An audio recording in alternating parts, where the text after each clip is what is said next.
कृषि क्षेत्र से जुड़े 2 अध्यादेशों जिन्हें गुरुवार को संसद में पारित किया गया और एक संशोधन बिल जो कि मंगलवार को ही पास हो चुका था की वजह से संसद से सड़क तक बवाल मचा हुआ है। कुछ का कहना है कि यह बिल किसानों के हित के विरुद्ध है और कुछ इस बिल का समर्थन कर रहे हैं। अब ये बिल सच में किसानों के हित में है या नहीं, ये जानने के लिए हमें सबसे पहले इस बिल को अच्छी तरह से समझना होगा। तो आज के इस वीडियो में बात करेंगे इस बिल के बारे में, लेकिन उससे पहले मेरा नाम है नीरज और आप देख रहे हैं NNA। गुरुवार को 5 घंटे लंबी चली बहस के बाद सरकार द्वारा प्रस्तावित 2 अध्यादेशों को पारित किया गया, जिसके बाद विपक्ष के जोरदार हंगामे के बीच सोमवार को यह बिल राज्यसभा में भी पारित हो गया। ऐसे में इनके पास होने के बाद सरकार को विपक्ष के साथ साथ अपने सहयोगियों का भी विरोध झेलना पड़ा। इसी बीच बिल पास होने के बाद भाजपा के सहयोगी अकाली दल की मंत्री हरसिमरत कौर ने मोदी मंत्रिमंडल से इस्तीफा दे दिया। वहीं विपक्ष ने सदन से वॉकआउट किया। बात करें इसी से संबंधित आवश्यक वस्तु संशोधन बिल की, तो वह मंगलवार को ही पास हो चुका है। चलिए बात करते हैं कि आखिर इस बिल में है क्या। पहला, कृषि उपज व्यापार और वाणिज्य विधेयक। इसके अंतर्गत किसान अपनी उपज को मंडी के अलावा भी कहीं भी बेचने के लिए बिल्कुल स्वतंत्र है। बेहतर दाम मिलेंगे, ऑनलाइन बिक्री भी होगी। दूसरा, सशक्तिकरण और संरक्षण समझौता। किसानों की आय बढ़ेगी, बिचौलिए खत्म किए जाएंगे और आपूर्ति चैन तैयार होगा। तीसरा, आवश्यक वस्तु संशोधन, जिसमें अनाज, दलहन, खाद्य तेल, आलू, प्याज अनिवार्य वस्तु नहीं रहेगी। इसका भंडारण हो सकेगा, कृषि में विदेश निवेश आकर्षित होगा। इस बिल के फायदे क्या क्या है? पहला, अब किसान अपनी मर्जी का मालिक होगा। वह बिचौलियों और मंडियों के जाल से निकल करके अपनी उपज को खेत पर ही कंपनियों या फिर व्यापारियों को बेच सकेगा। दूसरा, उसे इसके लिए मंडी की तरह कोई टैक्स नहीं देना पड़ेगा। मंडी में इस वक्त किसानों से 8.5% तक मंडी शुल्क वसूला जाता है। समान स्तर पर MNC और बड़े व्यापारियों आदि के साथ करार कर सकेगा। किसानों को उपज की बिक्री के बाद कोर्ट कचहरी के चक्कर नहीं लगाने पड़ेंगे। उपज खरीदने वाले को 3 दिन के अंदर फुल पेमेंट करना होगा। तय समय अवधि पर विवाद का निपटारा एवं किसानों का भुगतान सुनिश्चित होगा। विवाद होने पर इलाके के SDM इसका फैसला करेंगे।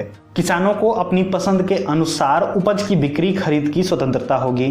किसानों के पास फसल बेचने के लिए वैकल्पिक चयन उपलब्ध होगा, जिससे उनके उपज को लाभकारी मूल्य मिलेगा।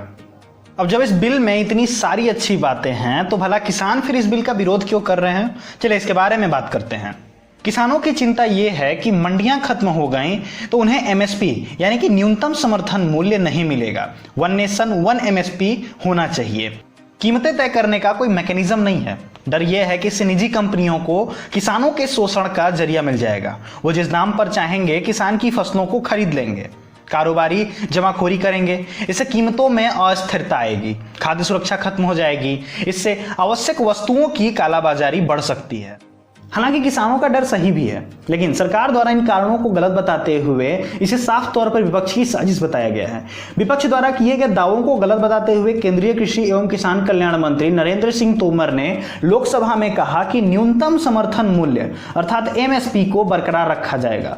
उन्होंने कहा कि इस विधेयक से फसलों के MSP पर कोई फर्क नहीं पड़ेगा। किसानों से MSP पर फसलों की खरीद जारी रहेगी। सरकारी खरीद पर भी व्यवस्था खत्म नहीं की जाएगी, बल्कि किसानों के लिए बस एक नए विकल्प को दिया गया है कि अगर वह चाहें तो मंडी से निकल करके अपनी फसलों को सीधा व्यापारियों या फिर सीधा निजी कंपनियों को एक अच्छे दामों पर बेच सकता है। और साथ ही मंडी में जाकर लाइसेंसी व्यापारियों को ही अपनी उपज बेचने की मजबूरी भी खत्म हो जाएगी।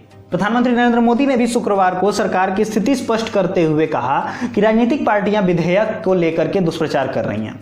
उन्होंने कहा कि किसानों को MSP का फायदा नहीं मिलने की बात बिल्कुल गलत है। वीडियो कॉन्फ्रेंसिंग के जरिए बिहार की कई परियोजनाओं का शुभारंभ करते हुए PM मोदी ने कहा, जो लोग दशकों तक इस देश पर शासन करते आ रहे हैं, सत्ता में रहे हैं, देश पर राज किया है, वो लोग किसानों को भ्रमित कर रहे हैं, किसानों से झूठ बोल रहे हैं। प्रधानमंत्री ने कहा कि विधेयक में वही चीजें हैं जो देश में दशकों से राज करने वाले अपने घोषणा पत्र में लिखते आए हैं। मोदी ने कहा कि यहां विरोध करने के लिए विरोध हो रहा है।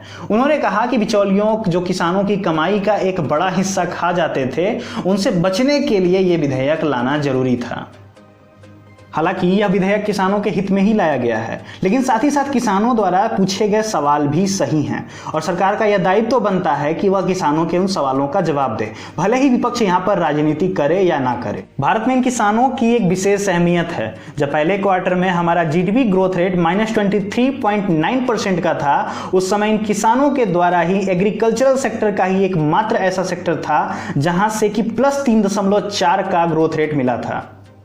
तो ये थी कृषि विधेयक 2020 से जुड़ी जरूरी बातें जो कि आपको बताना जरूरी भी था।